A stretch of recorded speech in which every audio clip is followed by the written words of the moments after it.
Welcome to the Slop Temple. We pray this video helps. In this video, I will explain how to remove an Alfa Romeo Giulietta steering wheel.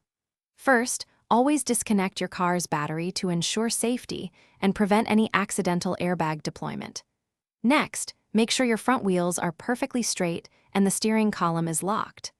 Finally, gather all your tools, including a Torx bit set and a suitable socket wrench before you begin. Now, let's move to the airbag. On the back of your steering wheel, you'll find 2 retaining screws. Gently loosen these screws to release the airbag module from its housing. Once it's free, carefully disconnect the electrical connectors for both the airbag and the horn. Remember to handle the airbag with extreme care. With the airbag safely removed, you'll see a large central retaining nut. Use a substantial socket wrench to loosen and remove this nut. Before pulling the wheel off, mark its position relative to the steering column. This ensures correct alignment when you reinstall it.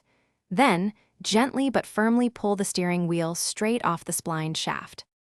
After removal, store all components, especially the airbag, in a safe and organized manner. Take this opportunity to clean the steering column and inspect for any wear or damage before reinstallation.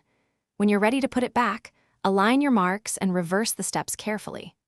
Also, for other great deals and to make meal prep easy with leak-proof containers, check the link in the description below. Thanks for watching. Consider subscribing if we helped you.